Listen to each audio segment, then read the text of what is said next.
A year, 2 years later is when I started getting phone calls that 8013 seat was, going to be open.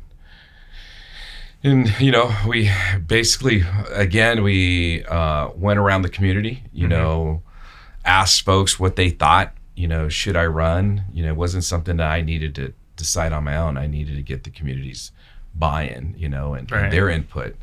And after several meetings, I kind of got their blessing. And I remember sitting down with my wife, and she was saying, well, if you're going to run like you ran the very first time, run hard, and we did, and it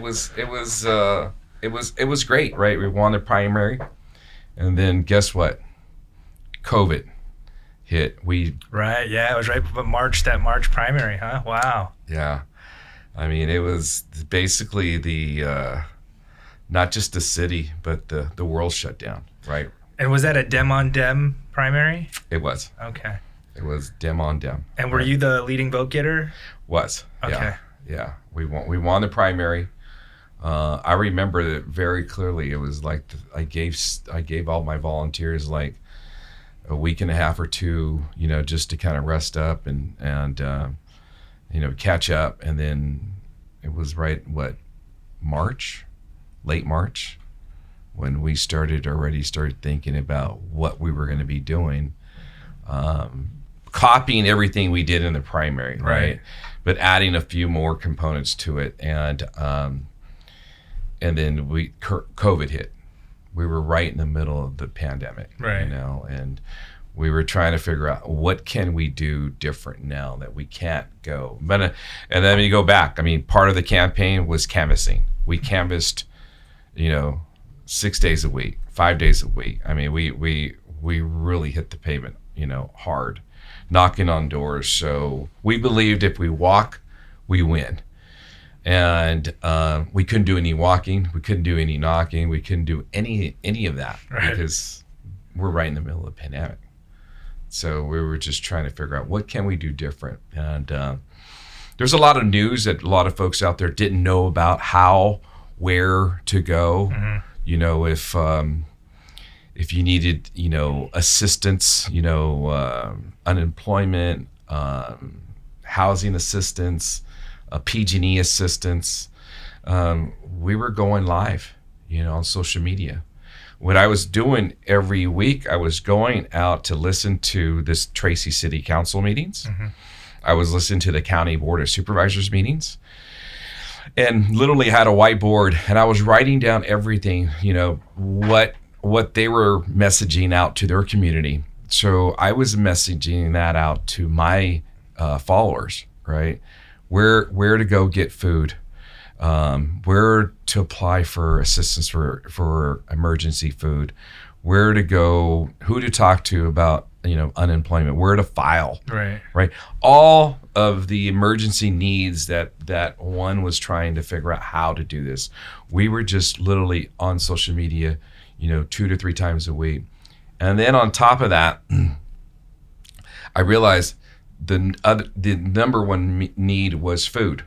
So I started volunteering my time at Oasis Community Center.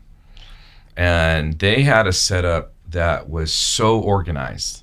I mean, where you had no contact with anyone.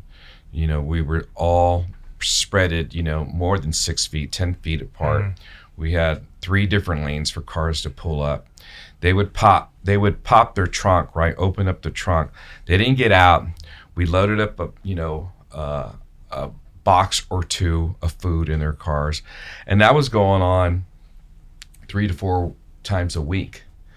So we were doing social media live there, that here's where we are, here's where you can come, here are the hours.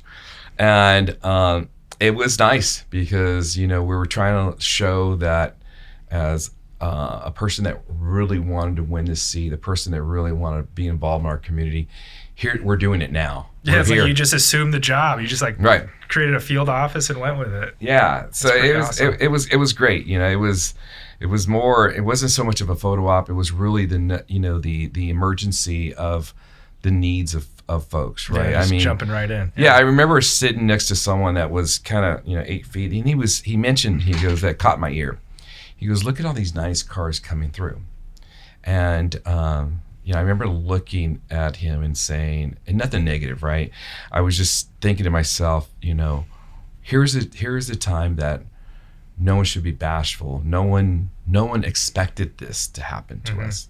No one knew, what was going to be, what was going to be next. What was behind the unknown. Right. Because a lot of us were kind of sitting there going, what you would hear about on TV, right? You hear about what's going on in different countries, different cities. It was right in front of us too. It wasn't something that we can sit there and just listen. We were all experiencing all of that, right? So it was a great experience for me because it gave me what an emergency officer would do, right? You don't have hours or weeks to plan out. You have to react now. Right. You have to react right then and try to figure out what can you do.